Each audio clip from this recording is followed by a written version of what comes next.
Euh, Rosa essaye de changer un moment le bien. C'est parfait. Au nom du Père, du Fils, Saint-Esprit, un seul Dieu, Amen. Que sa bénédiction repose sur nous tous, Amen. Et Christos Anesti, Alisos Anesti. C'est bien de vous revoir après ce temps de vacances. J'espère que les fêtes sont bien passées. Alors, on retourne à l'épître de Saint Paul aux Romains. Et dans cet épître-là, on ne va pas avancer très rapidement parce que on doit prendre notre temps de comprendre bien cet épître-là. Alors, je vous rappelle rapidement, nous sommes toujours sur chapitre 1.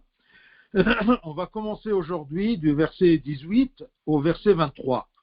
Mais je vous rappelle des titres dont on a parlé. Alors, si vous vous rappelez bien, on a commencé par une idée à propos de ce Christ dont Saint Paul est témoin. Alors, on a commencé versets 1 à 7, c'était prêcher le Christ.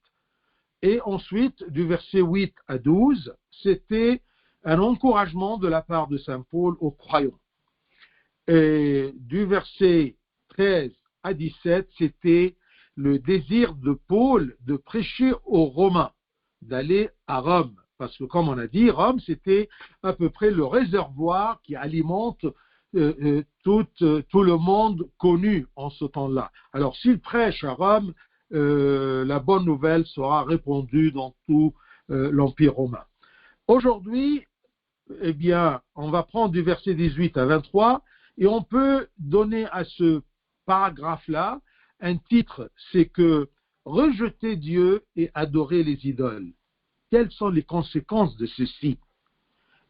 Que ce soit, on va voir les conséquences des nations ou des Juifs quand ils rejettent Dieu et ils commencent à adorer les idoles.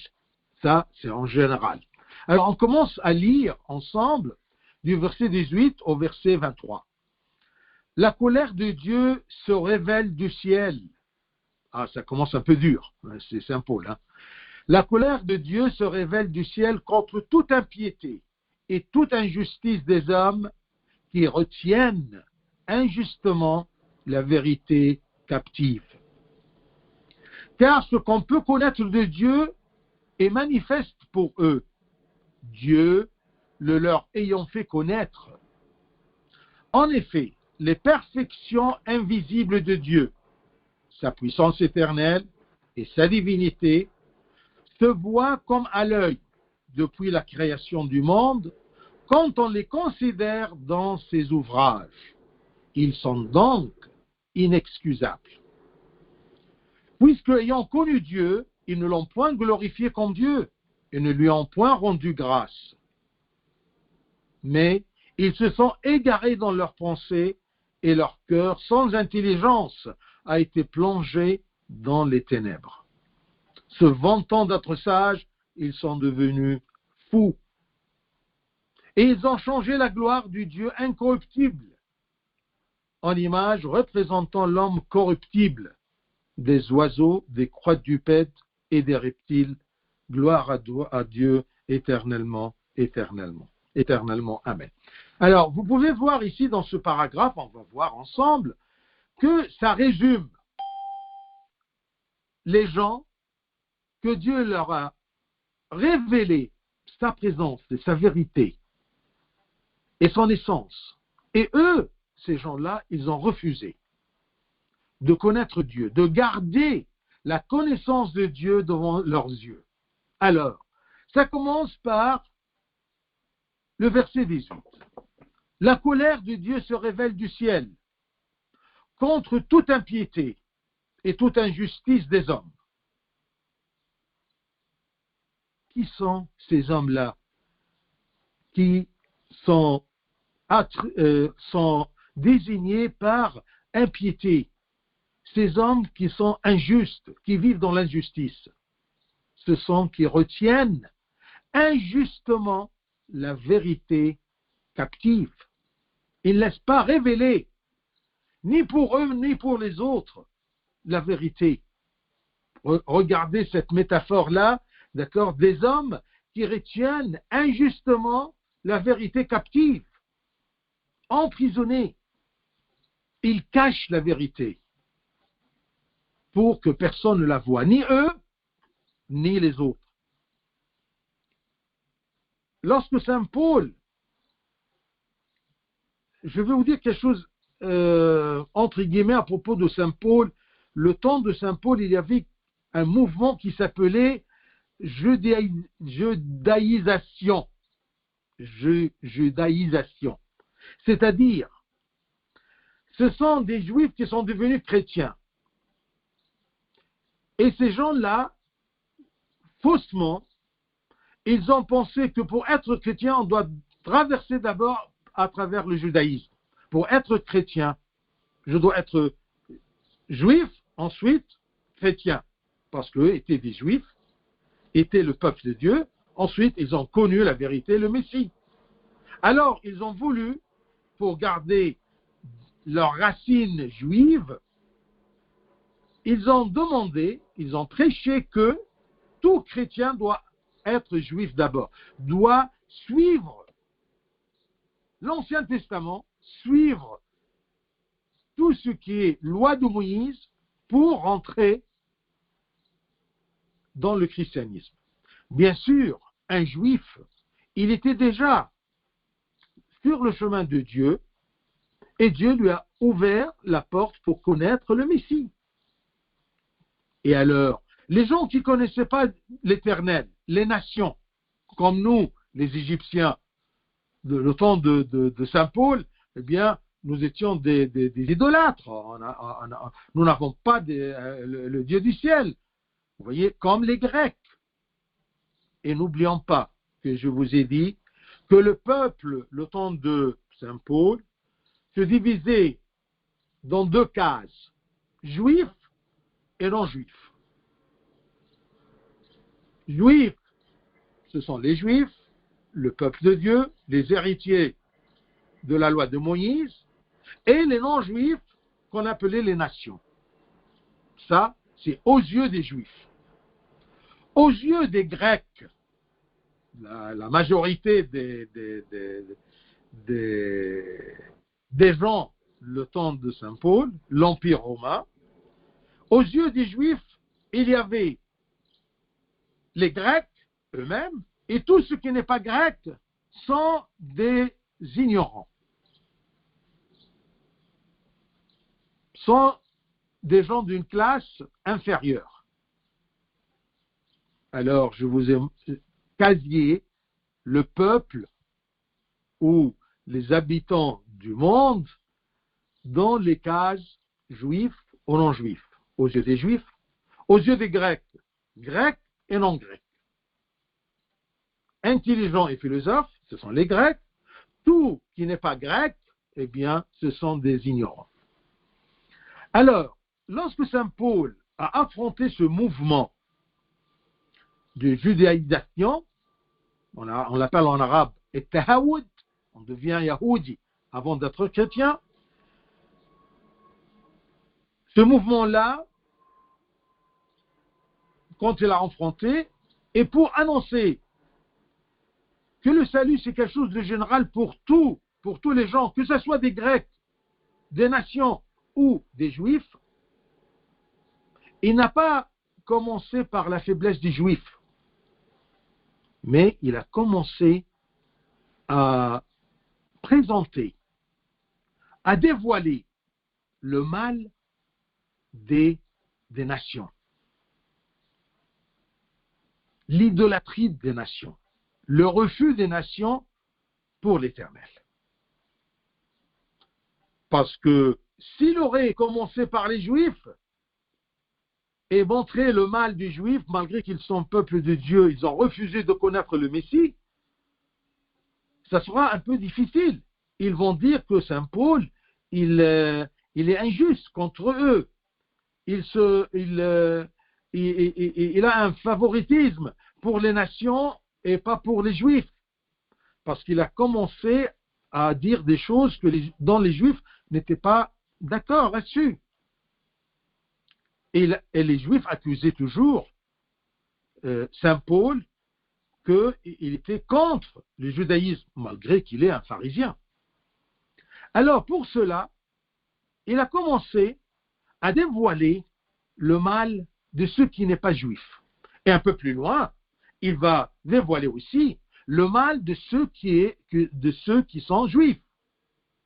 Et en additionnant les deux, il va montrer que les deux, que tout le monde, que ce soit juif ou non juif, ont besoin du salut de Messie. Mais on n'a pas besoin, pour les non-juifs, de passer à travers la loi de Moïse pour arriver au Messie, pour arriver au salut. Et je vous rappelle l'accusation des Juifs contre Saint Paul, les Juifs qui ne sont pas devenus chrétiens. D'accord ? Il disait, Acte 21, 21, « Or, ils ont appris que tu enseignes à tous les Juifs qui sont parmi les païens à renoncer à Moïse. » Tu enseignes à tous les Juifs qui sont parmi les païens, parmi les nations. Tu enseignes aux Juifs, sous-entendu qui sont devenus chrétiens, qui sont parmi les païens qui sont devenus chrétiens, à renoncer à Moïse. Non, il ne faisait pas ça, mais il l'accusait. Que tu enseignes à tous les Juifs qui sont parmi les païens à renoncer à Moïse, leur disant de ne pas circoncire les enfants et de ne pas se conformer aux coutumes. Une fois que le Messie est arrivé, une fois que le salut est annoncé, on n'a plus besoin des symboles de l'Ancien Testament, des coutumes des Juifs, les symboles qui se trouvaient dans la loi de Moïse. Si ce sont des Juifs, ils sont passés par là, tant mieux. Ils sont mieux préparés. Mais les non-Juifs n'avaient pas besoin de traverser la loi de Moïse. Ils n'avaient pas besoin de subir le judaïsation. Non. Une fois que je connais le Christ, j'y crois, eh bien, je suis sauvé. Alors, de peur d'être accusé de favoritisme envers les nations et être contre les Juifs, ceci a poussé l'apôtre à commencer à déclarer les mots, les mâles, c'est-à-dire les mots des nations, et leur responsabilité à leur égard. Non pas pour les défamer, ni pour les rabaisser, les nations, mais plutôt comme une entrée pour attirer les Juifs chrétiens à accepter les non-juifs chrétiens.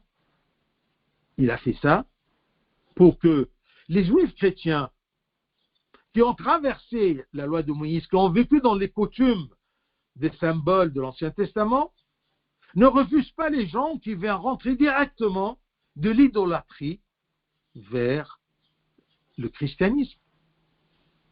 Alors c'est comme ça que devant les chrétiens d'origine juive, il a commencé à dévoiler le mal des non-juifs, des chrétiens non-juifs.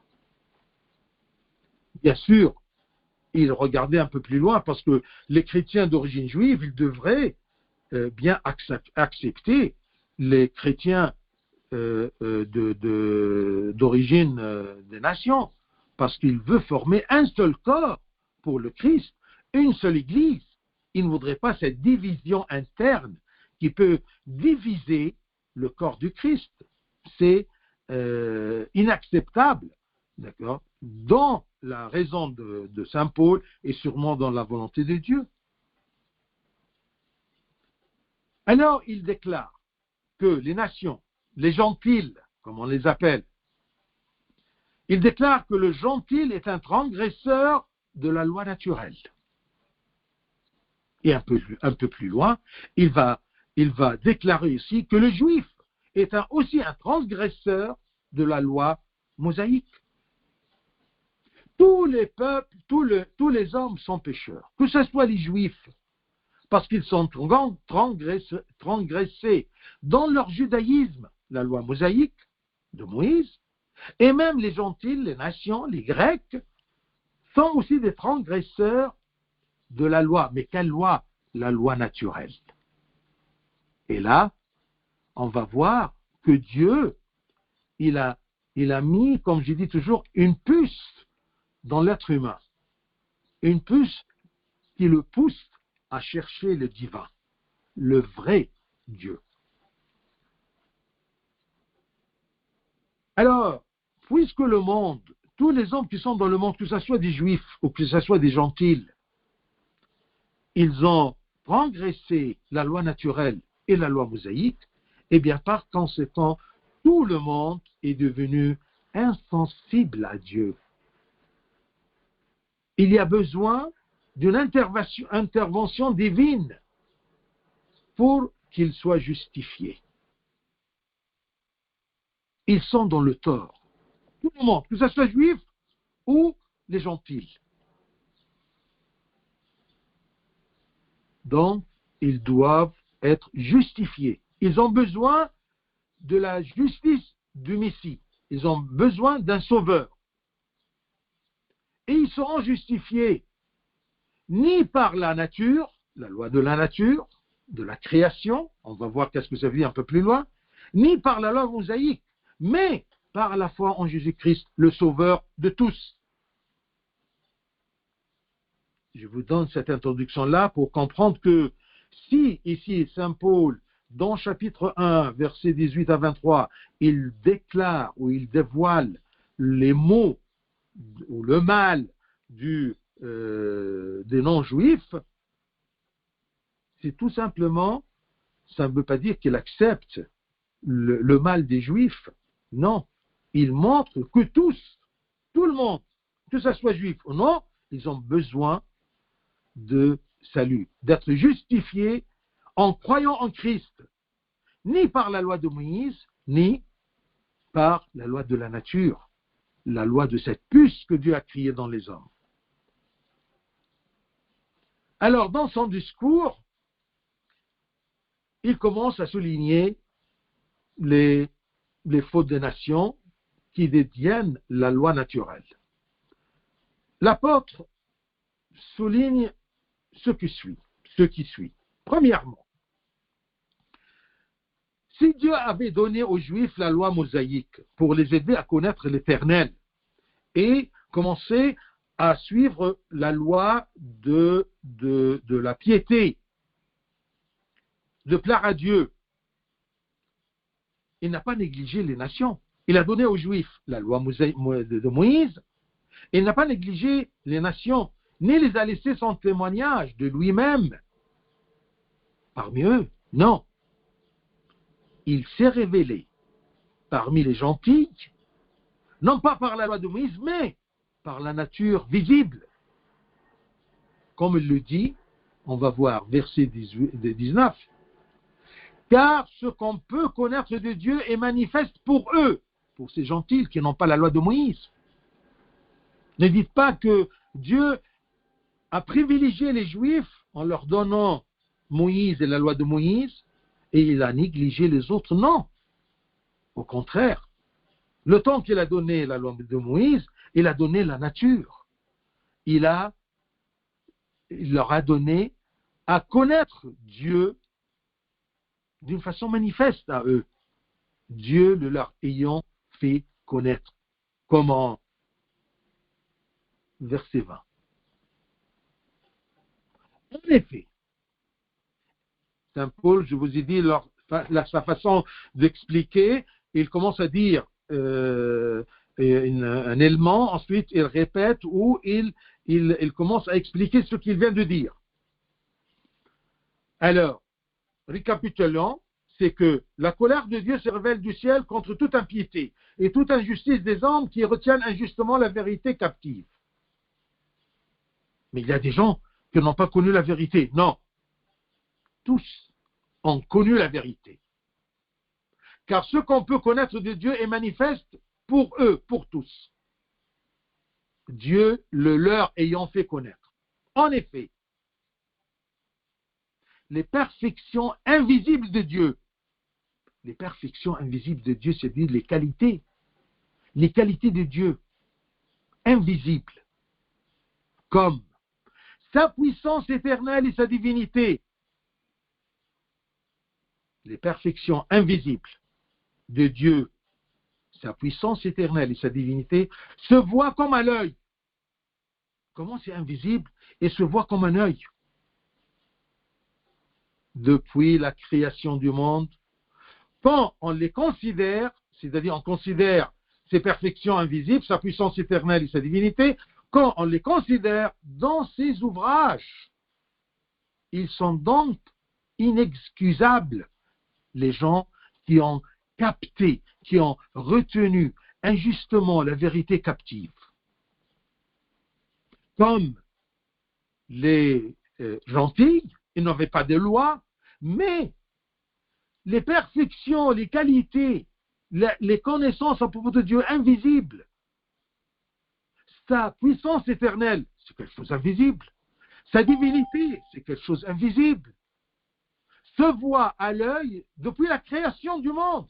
Dieu a créé le monde d'une façon que si quelqu'un regarde ses ouvrages, il doit comprendre la vérité des perfections invisibles de Dieu, sa puissance éternelle et sa divinité.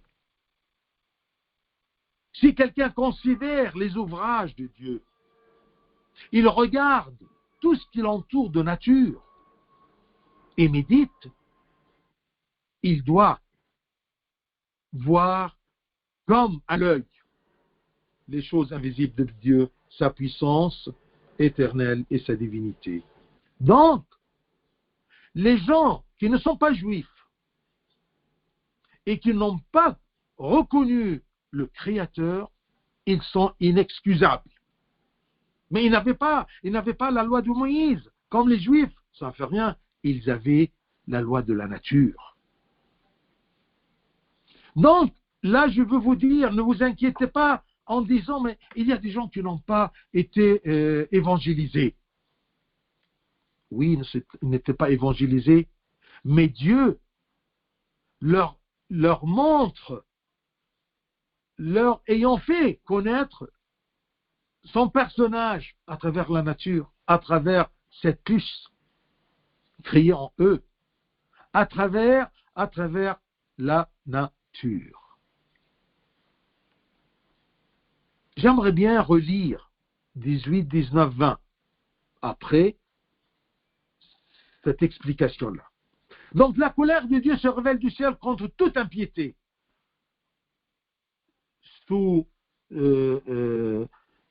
sous-entendu dans toutes, c'est-à-dire juifs et nations, juifs et gentils, juifs et grecs. La colère de Dieu se révèle du ciel contre toute impiété et toute injustice des hommes, juifs ou non juifs, qui retiennent injustement la vérité captive. Car ce qu'on peut connaître de Dieu est manifeste pour eux, pour ces gens injustes, pour ces gens impieux, ces gens qui retiennent injustement la vérité captive. Ce qu'on peut connaître de Dieu est manifeste pour eux, Dieu le leur ayant fait connaître. Comment? À travers ses ouvrages. Verset 20. En effet, les perfections invisibles de Dieu, c'est tout ce qu'on peut connaître de Dieu, sa puissance éternelle et sa divinité. Qu'est-ce que tu veux voir comme à l'œil nu? Mieux que ça, la puissance éternelle et la divinité de Dieu. Mais tu dois les considérer dans ses ouvrages. Et tu es inexcusable. Tous les gens qui ne cherchent pas le Dieu créateur, la colère de Dieu se révèle du ciel contre eux. Parce que tout simplement, ils n'ont pas suivi la loi de la nature ou la loi des ouvrages de Dieu ou la loi écrite de Moïse. Car ce qu'on peut connaître de Dieu est manifeste pour eux. Dieu le leur ayant fait connaître. Dieu ne laisse aucun homme sur terre sans lui faire connaître son personnage. D'une ou d'autre façon. Par la nature, par l'héritage des parents, par la loi de Moïse. Jusqu'à maintenant, il y a des Juifs, la loi de Moïse, ils ont le Nouveau Testament, mais ils n'ont pas pu comprendre, connaître Dieu. Et ils sont inexcusables parce que Dieu les a aidés à le connaître. Dieu le leur ayant fait connaître, d'accord, tout ce qu'on peut connaître de Dieu. Tout ce qu'on peut connaître de Dieu est manifeste pour tous les hommes sur terre, d'une façon ou d'une autre. Ça, c'est la grandeur de Dieu et son amour et sa justice. Il a donné aux Juifs la loi Moïse, il a donné aux gens, d'accord, qui ne sont pas Juifs, les gentils, les Grecs, les nations, toutes les nations, il leur a donné ses ouvrages depuis la création du monde.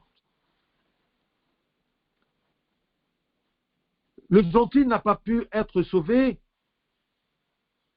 grâce à cette connaissance révélée par loi naturelle et enregistrée à travers les scènes, parce que tout simplement, il n'a pas fait attention, il a refusé. Les gens qui ne croient pas en Christ, c'est des gens qui refusent. Ils ne croient pas parce que personne leur a fait connaître ce qu'on doit connaître de Dieu. Non, c'est parce que Dieu leur a fait connaître ce qu'on peut connaître de lui, mais c'est eux qui ont refusé. Vous voyez la notion?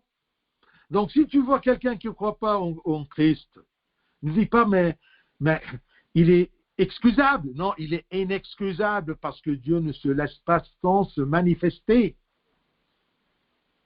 C'est ça ce que dit Saint Paul. Retenez bien 18, 19, 20. Chapitre 1, Romains 1. En effet, les perfections invisibles de Dieu, sa puissance éternelle et sa divinité se voient comme à l'œil. Comme si tu le vois. Imagine-toi que Dieu, à travers ses ouvrages, il présente ses perfections invisibles, ses qualités invisibles, ses qualités divines, sa divinité, sa puissance éternelle. Je crois que sa puissance éternelle et sa divinité, c'est tout ce qu'on peut connaître de Dieu. Eh bien, c'est manifeste pour eux. Et ils sont donc inexcusables.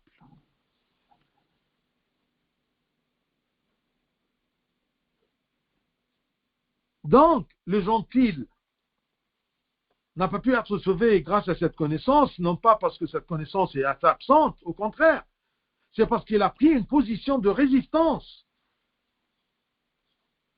qui apparaît dans, un peu plus loin, on va voir, versets 21 à 23. Donc, ce n'est pas l'absence de la manifestation de la connaissance de Dieu, non, c'est une résistance de l'homme. Il ne veut pas suivre, parce que l'homme est créé libre de choix. Donc, après que Paul a encouragé les croyants à Rome et a loué leur foi, il déclare la colère de Dieu contre les nations. Vous voyez, il joue d'une façon très philosophique et très intelligente. Il a encouragé les chrétiens qui sont déjà à Rome, que ce soit gentils d'origine de nations ou d'origine juive. Et ensuite, il a commencé à déclarer la colère de Dieu contre les nations qui méprisent Dieu et persistent dans leurs péchés. Il condamne les péchés par lesquels les méchants repoussent et obscurcissent la vérité. Comment ces gens-là captivent la vérité? Comment ils enterrent la vérité? Ils cachent la vérité par les péchés. D'accord? Une lumière. La vérité, c'est une lumière. Comment ils obscurcissent cette lumière-là, cette vérité? Par les péchés. Car ce qu'on peut connaître de Dieu est manifeste pour eux, Dieu le leur ayant fait connaître. Il n'y a aucune excuse pour qu'une personne prétende qu'elle ne connaît pas Dieu, car sa voix est en toute personne. Et c'est la conscience. Dieu a créé la conscience, tout simplement pour aider l'homme à voir ce qui est invisible, la puissance éternelle et la divinité de Dieu. La conscience saine et naturelle est comme cette puce dont je vous ai parlé. Créée dans l'homme, cette puce, pour qu'il l'aide à chercher Dieu et aide l'homme à découvrir. Comme c'est écrit dans Psaume 19.1, Dieu ne s'est pas laissé sans témoin. 19.1, Psaume, c'est écrit, je cite, « Les cieux racontent la gloire de Dieu et l'étendue manifeste l'œuvre de ses mains. » Psaume 19.20, « Les cieux racontent la gloire de Dieu et l'étendue manifeste l'œuvre de ses mains, mais l'homme refuse. » C'est comme exactement, je mets un père qui a facilité cette métaphore en disant, c'est comme si par exemple, un homme se met devant un bâtiment, un édifice énorme et très beau, architecturalement et du point de vue ingénierie, d'accord, c'est un bâtiment super. Alors il commence à regarder ce bâtiment. Mais est-ce que vous croyez que si cet homme-là est normal, il ne pensera jamais à celui qui a fait ce bâtiment, celui qui a fait le design de ce bâtiment? Sûrement, si tu es devant un édifice, une nature aussi extraordinaire, sûrement tu vas penser, mais qui a fait ceci? Qui a fait ce bâtiment? C'est ce qui est normal. Mais si tu ne penses pas, c'est-à-dire tu refuses de penser derrière ce que tu vois devant toi. Comment un homme peut regarder à cette nature et toutes les choses extraordinaires dans la nature sans penser à propos de ce Créateur? Sûrement, ce n'est pas un idole, ce n'est pas une pierre, ce n'est pas une vache, ce n'est pas une créature qui a fait ça, ce n'est pas une créature qui a créé ceci, c'est un Dieu. Où est Dieu? Donc, les choses invisibles, sa divinité et sa puissance éternelle se manifestent comme à l'œil nu par ses ouvrages. Les cieux racontent la gloire de Dieu et l'étendue manifeste l'œuvre de ses mains. Et révèle sa puissance éternelle et sa divinité à travers les œuvres de la création qu'il a établies par sa parole. Quand tu commences à connaître, à penser d'abord qu'il y a un créateur derrière, tu vas chercher. La puce va t'aider. La loi de Moïse va t'aider à aboutir à ce créateur qui m'aime, et il va révéler aussi mon besoin d'être sauvé du péché. Parce que je sens toujours en moi qu'il y a quelque chose qui m'empêche à suivre le Sauveur. En regardant cette créature. En étudiant, nous, aujourd'hui, l'Ancien Testament et les prophéties, et comment Dieu, il agissait avec l'homme depuis Adam et Ève jusqu'à Jean-Baptiste, jusqu'à son arrivée, eh bien, nous ressentons l'amour transcendant et invisible de Dieu à travers ses soins merveilleux, alors qu'il nous a fourni ces créatures pour notre confort. Saint Augustin voit dans cette parole apostolique que Dieu nous présente le monde comme un don dont nous utilisons et dont nous nous jouissons et dont nous ne jouissons pas. Dieu n'a pas donné tout simplement le monde pour qu'on se réjouisse du monde et des plaisirs dans le monde, mais non. Il nous a donné ce don-là pour que nous l'utilisons. On doit en profiter de cette nature pour vivre sur terre, pour se préparer, pour accepter le salut accompli par le Messie, le Sauveur.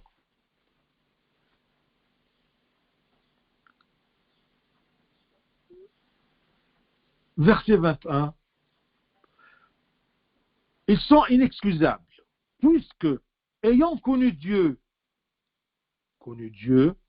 d'accord, à travers ses ouvrages, puisqu'ayant connu Dieu, ils ne l'ont point glorifié comme Dieu.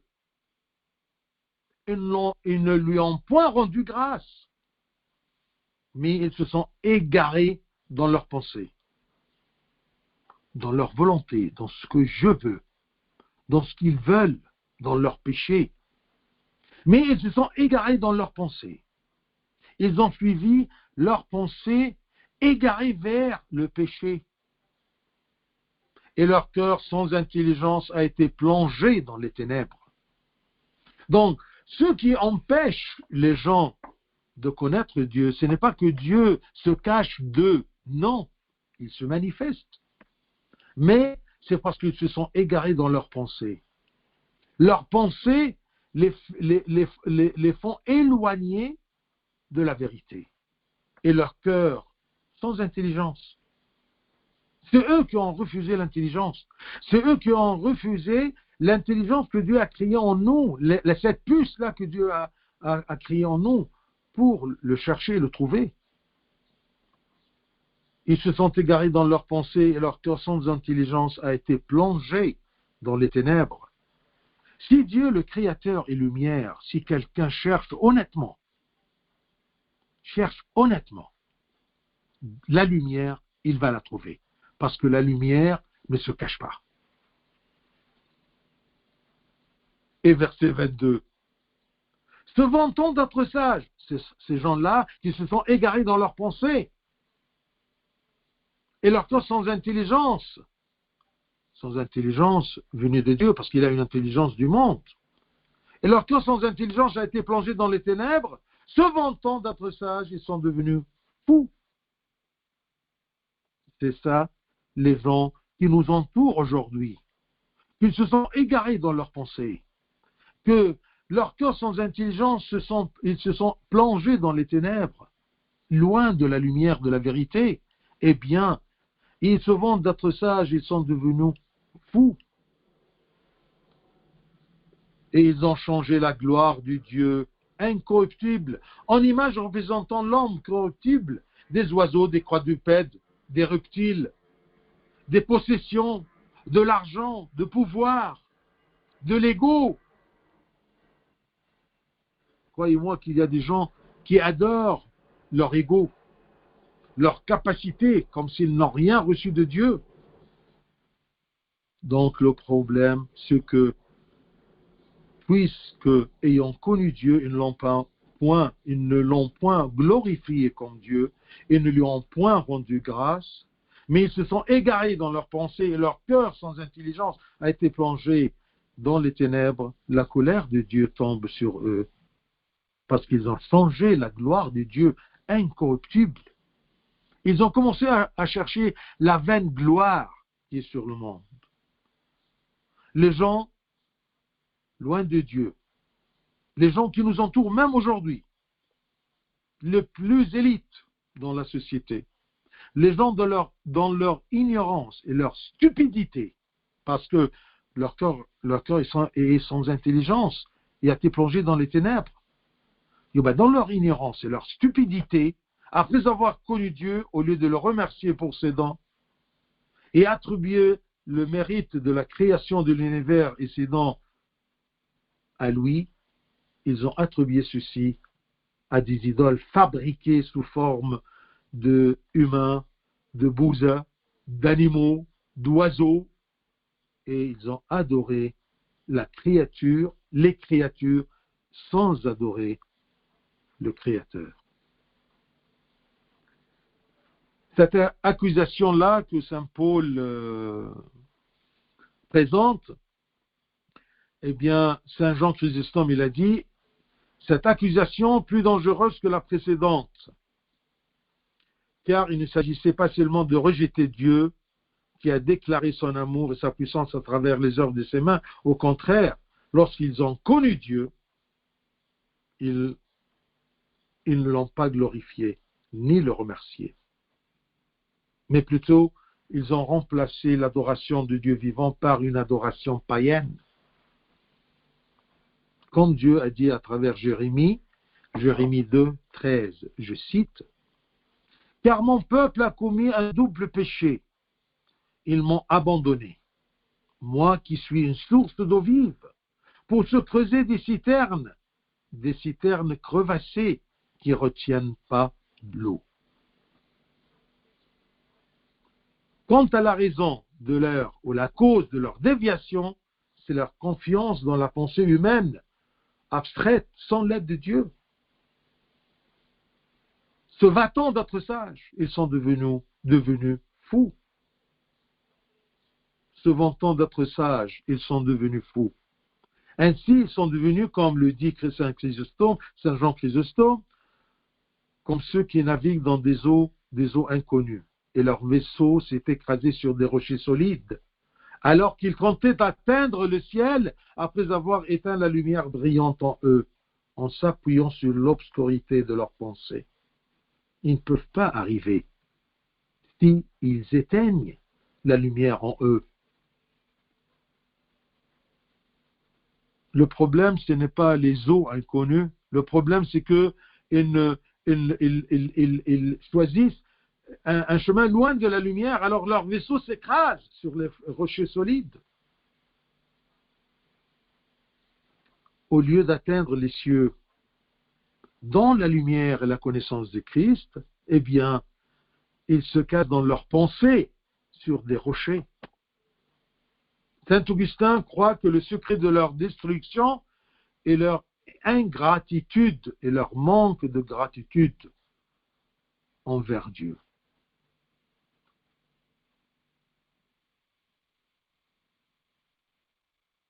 Ils ont changé la gloire de Dieu incorruptible en image représentant l'homme corruptible. Donc, à la fin, je veux vous demander d'examiner toujours votre cœur, même à la fin de chaque jour. Votre cœur est-il attaché à Dieu ou à d'autres divinités, à d'autres dieux qui ne sont pas vrais? Ton cœur est-il attaché à Dieu ou à d'autres idoles, telles que l'argent, la possession ou les divers désirs?